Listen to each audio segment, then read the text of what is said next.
Hello, it's Tanya Willis, and I'm back again today for Little Yellow Bicycle. And today I want to show you how to have some fun with paint and alter up their new Canvas mini album. So I'm going to show you a few painting techniques in this video, and then you can download the complete tutorial with step-by-step instructions, including a supply list to complete this entire album. So let's take a look at the products from the Hello Spring collection before we get started. The base of this project is a 6x6 canvas covered chipboard album. The front and back covers are both canvas, and then the inside pages are thick chipboard. There are 6 chipboard insert pages, along with 3 binding rings to put your whole album together. Then we have the 6x6 paper pad, the 6x6 decorative edge cardstock. There's several pieces in here with both front and back patterns and some glitter added.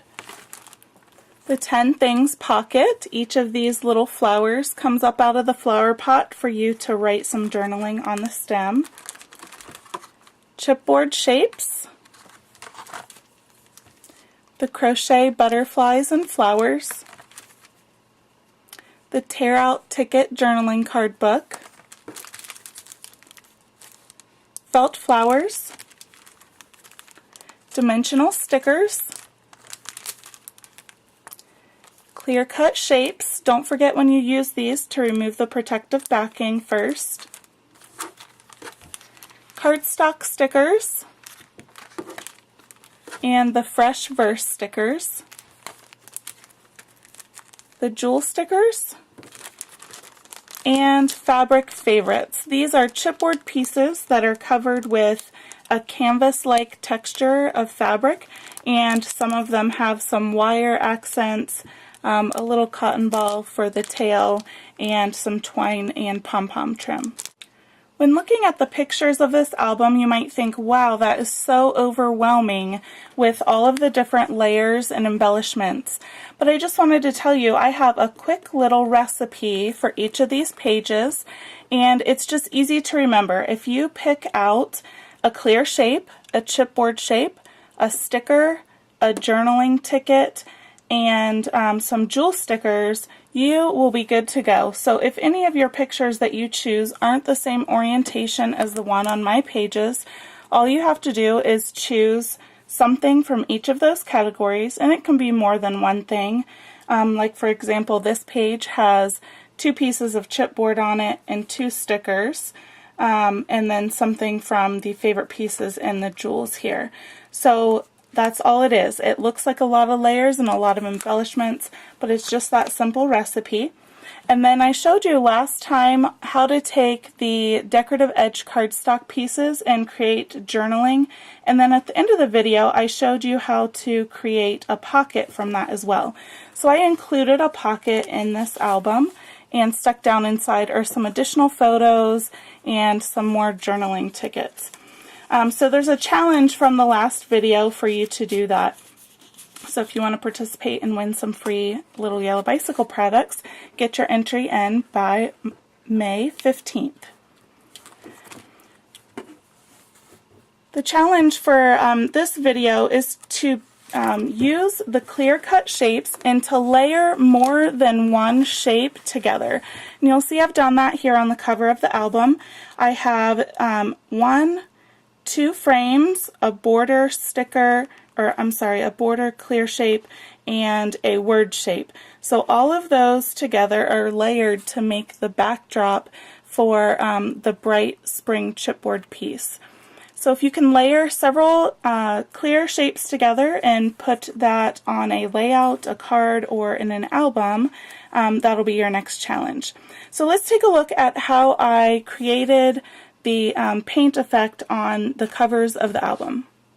The first thing I did was gathered some acrylic craft paint in the colors that would coordinate with the pattern papers in the 6x6 paper pad, and then I grabbed my bottle of acrylic gesso. A lot of people want to know what the difference is between white paint and gesso. This is a little thicker, it has a coarser texture than paint, and it's used much like a primer to prep your canvas surfaces. But I like to use this to splatter, to make paint splatters, because it sets up better, it gives you more of a texture and more of a dimension. You can get a much smaller bottle, but I like to use this large bottle because I use it all the time. The other thing that you'll need is a hard bristle paintbrush and some water just to rinse out your paintbrush in between. There's a couple ways that you can add paint for your first layer. You can do this really for any layer, but I like to do this technique for my first layer. It helps it spread a little faster. I just put a nice big blob of paint right down there in the middle. And then to spread it, you can use a paintbrush, or you can use any old credit card, debit card. This is just my Subway card, so I like to move it back and forth first. That gets a little bit of paint on your card, and then you can just start spreading the paint just like that. Once you get it to a point where the card isn't spreading your paint any further, you can take your paintbrush and just lift off that paint off the card on both sides, and then use your brush to spread even further. This helps make the paint strokes that you see on the front of the album. So it helps roughen up the edges of that paint and make it not so perfect. So it depends. If you like the super messy look, you can just use the brush all together, or you can use the card to get a more clean edge. So here you can see it where I used the card and the brush over top, and then here's another cover where I only used the brush. Same way, just put a puddle of paint there in the middle and then use the brush to spread it out towards the edges. Then you'll want to let this dry completely before you add the next color. Once that's dry, I want to take my next color and kind of blend the layer between this turquoise and the white. It's too stark of a contrast for me, so I just want to take a lighter blue, and I'm going to put just a little bit here at the bottom and some more here at the top. If you get too much, you can just wipe it off with a paper towel, but I'm just going to go over these layers with a brush. Just kind of blend that in just a little better. And this is the reason why you want the paint to dry completely between each color, because if you are doing this light color over top of the turquoise, when the turquoise isn't dry yet, you're just going to muddle all of your color together. The beauty about these canvas albums is they absorb this paint really quickly, so it doesn't take too long to dry in between the layers. If you ever get too much of one color on and you need the other color back, it's easy just to go right over top and add more. So I'm working on both the front and back covers here at the same time, so while one's drying, I'll do the other.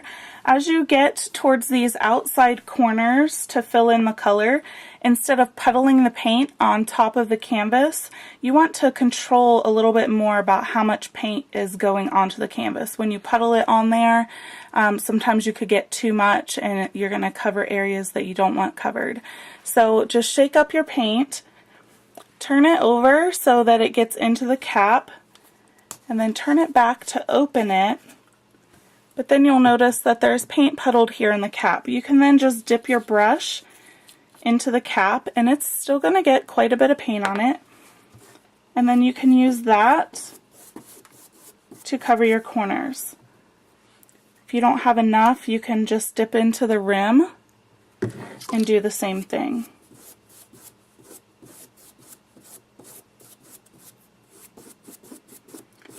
What's nice about working in the corners is you don't have to wait for each corner to dry, because that is going to be the last layer. After you get each of the corners done, then you can go back and splatter the whole cover with some white watered down gesso. So I'll do one more corner over here. You can keep building these layers until you're happy with it. If you get to a point where you have too much paint in one area, just wait for it to dry, and you can cover it back up with any color paint. Just add another layer on top. So this is one of those things that you just kind of play with until you get a look that you like.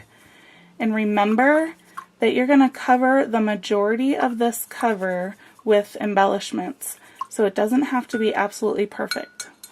So now that my last layer has dried, I've just picked up a little bit of the gesso on the brush. I'm going to put it here into the cap, and then I'm going to wet my brush with some water and just water that down just about 50-50, just as long as it looks thin enough that it will drip off of the brush.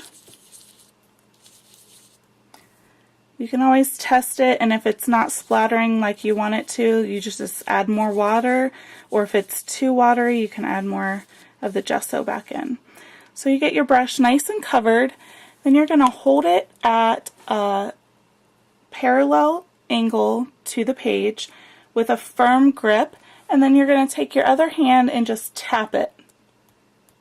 You'll start seeing water and the paint splattering.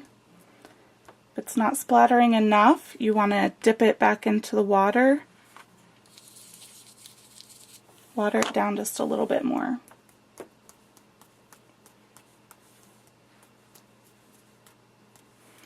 Then you're going to want to let this dry completely. Because it's the gesso, it's going to take a little bit longer to dry because it has a little more substance to it than acrylic craft paint. But you can work on the rest of your album while that's drying and then come back and embellish the cover. And once it's dry, then you can embellish it. Again, you're going to layer it up with all of those clear shapes. You can see them reflecting off the light there. And then put some chipboard and felt pieces on. The directions for each and every piece that goes on every page of this album are available as a free downloadable PDF file on our website at littleyellowbicycle.typepad.com. And this is it for today. This is the Hello Spring collection.